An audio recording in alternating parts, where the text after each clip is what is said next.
Hello friend and अस्सलाम वालेकुम। Welcome to easy learning 708। ये MGT 402 की लेक्चर सीरीज चलिए कॉस्ट एंड मैनेजमेंट अकाउंटिंग हम पढ़ रहे हैं और आज के अंदर मटेरियल कॉस्टिंग के बारे में पढ़ेंगे। लेक्चर नंबर 8 है। आइए स्टार्ट करते हैं आज की वीडियो को। तो इन्वेंट्री जो है हम फीफो यानी कि first in first out, LIFO last in first out और वेटेड एवरेज के ऊपर कैलकुलेट करते हैं। अब इसको एक एक करके देखते हैं। फीफो के अंदर क्या है, बेटर इंडिकेशन होता है of the value of the ending inventory के अंदर, यानी कि मतलब जो एंड इन्वेंट्री बची हुई होती है उसके अंदर हमें बेटर अंडरस्टैंडिंग मिल जाती है।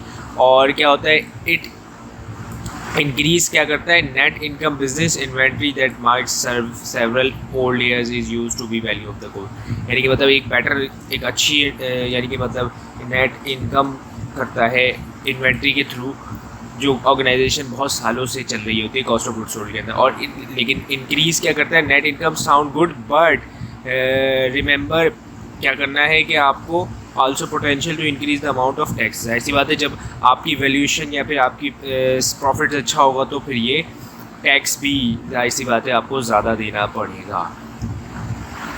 अब लीफो क्या है, LIFO is not good indicator के एंड इन्वेंट्री बिकॉज के लीफो जो है might be may be extremely old और परहैप्स ऑब्सोलीट, यानी कि मतलब जाहिर सी बात है लीफो एक अच्छा नहीं है कि जो पहले आ रहा है वो पहले जा रहा है, तो ये तो तरीका सही था। लेकिन अब इसके अंदर क्या होता है कि जो लास्ट में आ रहा है, यानी कि अभी अभी माल आया और अभी अभी आपको बेचना पड़ा है, इसका मतलब ये आपकी इन्वेंट्री के अंदर कुछ मसला है या कोई और मसले मसाइल हैं। और लीफो रिजल्ट क्या होता है, वैल्यूएशन लो होती है टुडे, और जाहिर सी बात है जो और रिजल्ट क्या करता है, no network because of sale, यानी कि मतलब एक इसमें वैल्यूएशन भी लो होती है और फिर उसके बाद जो कि net income because of cost of goods sold ये भी लो की जाती है, हो जाती है। वेटेड एवरेज क्या आता है, इसमें सबका एवरेज लिया जाता है जितने भी अकाउंटिंग पीरियड के अंदर हो एवरेज। और इसके अंदर क्या एवरेज कॉस्ट प्रोडक्ट रिजल्ट क्या होती है, फॉल वेयर समवेयर, यानी कि मतलब या तो फीफो या लीफो के बीच में ही वो होगी एवरेज की।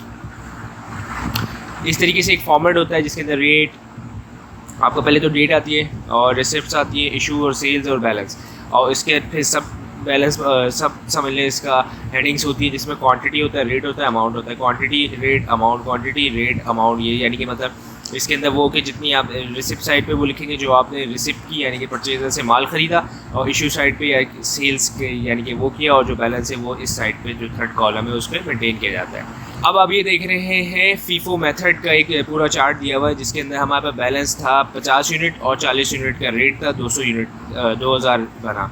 हमने ख़रीदा क्या 2000 यूनिट 200 यूनिट ख़रीदे 50 के रेट के हिसाब से, तो 10,000 रुपये बने। अब इसी तरीके से बैलेंस के अंदर आपने लिख दिया 50 और 40 और 200 और 50। अब आपने इशू किया तो कितने 60 यूनिट बेचे, जिसमें से 50 यूनिट तो आपके पुराने रेट पे गए और जो 10 यूनिट थे वो नए रेट पे गए। इसी तरीके से आपने दोबारा ख़रीदे तो वो अब 60 रुपये के आए, और फिर इसके आगे इसके अंदर दोबारा आपने ख़रीदे 100 यूनिट और 75 रुपये के आए। तो इस तरीके से आपने ये पूरा फॉर्मेट जो है वो इस तरीके से फॉलो होगा, इसमें डेट भी आती है। अब लीफो के अंदर क्या है कि भाई जो लास्ट इन फर्स्ट आउट है, आपका बैलेंस तो पड़ा हुआ है, आपने दोबारा वही यूनिट ख़रीदे 2000 यूनिट ही खरीद 200 यूनिट ही ख़रीदे 50 के रेट के हिसाब से। लेकिन अब लीफो था ना, तो जो 200 यूनिट आपने ख़रीदे उस 50 रुपये के हिसाब से, क्योंकि लीफो है तो अब आप 200 यूनिट में से 50 यूनिट बेचेंगे 50 यूनिट बेचेंगे 60 यूनिट बेचेंगे 50 रुपये के रेट के हिसाब से, क्योंकि लीफो है। इसी तरीके से सेकंड परचेज़ आपने की 150 यूनिट की खरीदी और वो भी 60 रुपये के लिहाज से, और ये आपका अमाउंट आ गया। अब अगर सेल होगी, अब दोबारा इसमें परचेज़ की गई है, हमने दोबारा परचेज़ की है तो 75 के हिसाब से। अब अगर सेल होगी तो अब वो पहले 75 वाला जाएगा क्योंकि लीफो फॉलो कर रहे हैं। फिर अगर बच गया उसमें से क्वांटिटी अगर बच गई तो फिर हम जो वेरी नेक्स्ट है, यानी कि मतलब कितना रेट है वो है आपका 60 रुपये और 50 यूनिट तो बेचेंगे। इस देखिए वेटेड एवरेज के अंदर दोनों का एवरेज लिया, मतलब दोनों का एवरेज कैसे लिया कि आपने 50 और 40 को ऐड कर दिया और डिवाइड बाय 2 कर दिया तो 48 आया, और तो आपने 60 यूनिट बेचे तो 48 के हिसाब से आपने बेचे, रिमेनिंग जो भी बचे।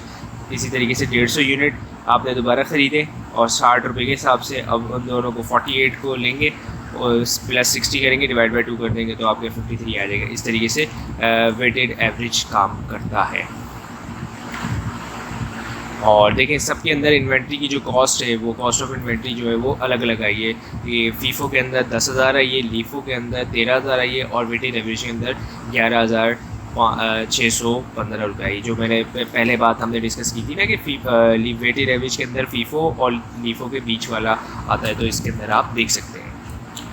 अब पीरियोडिक सिस्टम यानी कि मतलब इसके अंदर क्या होता है कि इन्वेंट्री जो है वो हाथ के हाथ रिकॉर्ड नहीं की जाती, और इस सिस्टम को ये होता है कि एंड में या तो मंथ एंड में या फिर वीक एंड में या फिर ईयर एंड में इन्वेंट्री गिन के रख ली जाती है। और फिर उसके बाद जाके देखें एग्जांपल अंदर पीरियड दी हुई है, ये अवेलेबल फॉर यानी कि मतलब फीफो मैटर से परचेज़ की जा रही थी, थर्ड परचेज़, और फिर अवेलेबल फॉर सेल जो है वो आपके पास 4,500 यूनिट हो गए। और फिर उसके आगे जो कॉस्ट थी वो आपने निकाल ली, जो कॉस्ट ऑफ गुड्स सोल्ड। अब एंडिंग इन्वेंट्री के अंदर भी आपने यानी कि 500 किया मल्टीप्लाई बाय 1100, और फिर उसके आगे 1000 मल्टीप्लाई बाय 1200 किया, और फिर उसके आगे 3000 आ गया, तो 2900 हो गए।